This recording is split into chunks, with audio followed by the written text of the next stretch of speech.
Today in the episode, Voice of the Wasteland, where we answer your questions and find something cool on the exhibition. And we begin with Special, where we look back at all the things that happened in the game throughout the 2-year run of the garage.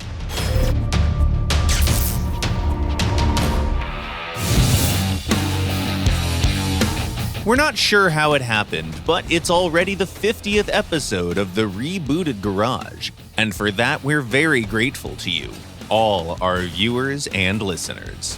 50 episodes. That's a bit more than 2 years of work. A lifetime by the standards of the Wastes.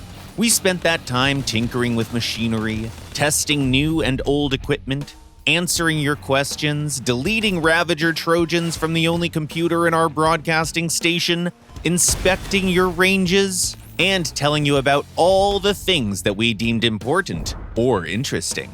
And yes, building a vehicle that destroys enemies with its wheels is an example of content that is both important and interesting. And while we were at it, the world around our small base changed quite a bit. That's why today we'd like to invite you on a small journey. A journey of looking back at things that changed in the valley during this show's 2-year run. Obviously, we'll mention only the biggest of changes. If we tried to talk about all the changes and additions, both big and small, this video would be at least a dozen hours long. We know that many of you enjoy this show quite a bit, but no one likes it that much. So, here it goes. The biggest things first, the Battle Pass. Yup, that's right. Even though it seems like this feature was always a part of the game, it was brought to the Valley by the founders just 2 years ago. You fight, you get new things. As simple as that. Sometimes you also get blown to smithereens or hit with a missile or two, but that's the Wastes for you. And this barren land was never short on opponents for you to fight. These 2 years brought a lot of new faces to the Valley. Or helmets, or heads. They do have heads, alright? Some of those newcomers, like Seekers or Ravens, come and go, while others, like the proud sons and daughters of the Syndicate, are definitely here to stay. Say what you want, but these devils have some really nice rides, that much is certain.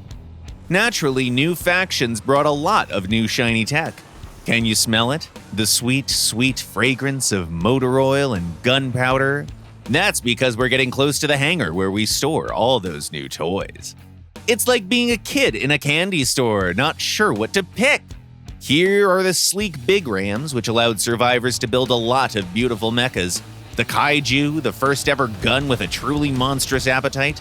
The Omni rolling-based chassis, made specifically for people that like to be flexible with their movement. And that's just the tip of the iceberg. A whole range of legendary cabins. Parts of the new special rarity, guns, construction parts, decorators, a whole new level of freedom for engineers that want to build vehicles of their dreams and show them to the whole world. The exhibition changed as well. We've implemented lots of small but much needed changes, like a separate tab for your ranges, or the ability to search blueprints made by a specific engineer.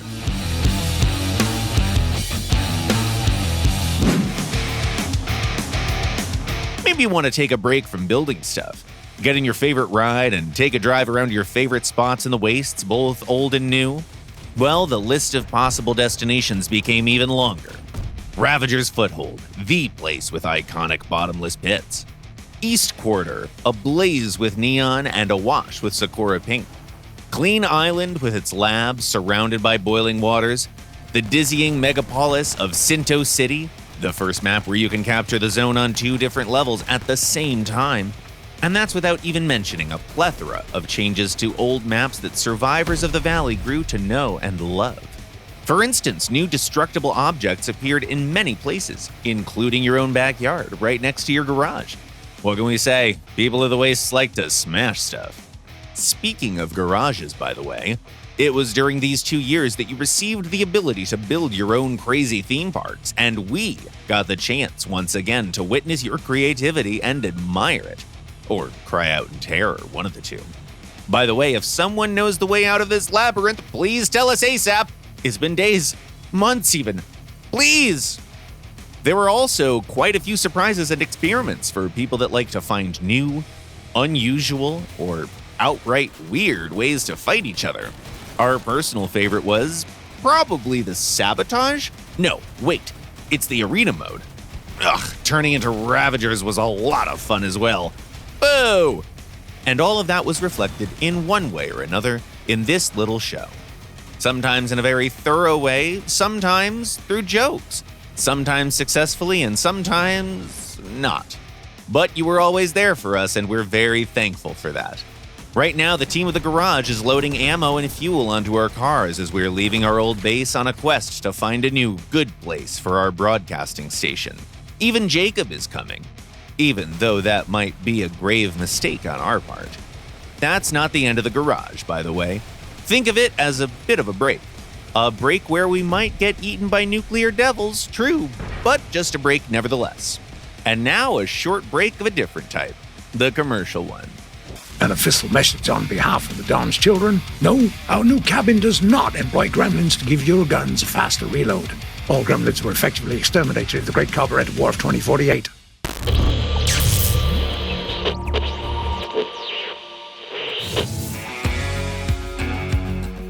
The first message was submitted by one of the recent contributors to the Crossout show, a survivor known as Elite Element Crossout. They ask, "Can we get descriptions for our builds in the exhibition?" Hey man, probably not full descriptions, at least not in the foreseeable future, but we're considering adding tags to player submissions. Hope that's helpful. A fighter of the valley known as Sasha says, "Can we get new flamethrowers in the future? After all, Odegon's flames must stay lit." Odegon's flames must stay lit indeed, but there are no new flamethrowers in the works, at least for now. We're pretty sure that devout followers of Odegon will find plenty of ways to set their enemies ablaze with the tools they currently possess. The next question was sent by John Brooks. "Hey dev team, Smashing Pumpkin 69 here. What's the chance of seeing a new faction with a special weapon that you can only use one time in battle but do a lot of damage?" Hi John, no word on new factions yet. Keep your eyes peeled. And we already have a weapon that works this way in the game. Have you heard of the magical tool known as explosive spears? The last message for today was submitted by Brother Dog. They say, "Thank you guys for keeping such good stuff coming out." Phrasing. Seriously though, thank you guys for sticking with us. The things we do are completely meaningless without you and your support. Thanks. And now the traditional finale, the bit where we go to the exhibition. This time our goal is to find a good vehicle for our last expedition. Like this one. Overpowered is a masterpiece of heavy engineering, perfect for both a long trek through the most desolate parts of the Waste and breaking through hordes of enemies. Feels almost as if it was designed specifically to cater to our needs. So it's only natural that it'll ride in the very front of our little armada. Dorazak 89, thank you. With a car like that, we might even make it. And that's it for today.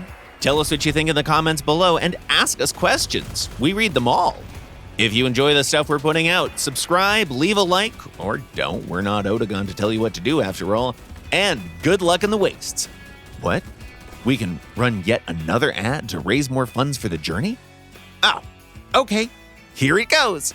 Heed our word while you sleep. The trees are creeping ever closer. Their roots are on the verge of invading your homes. Save the valley. Join the Order of the Holy Soul Archer.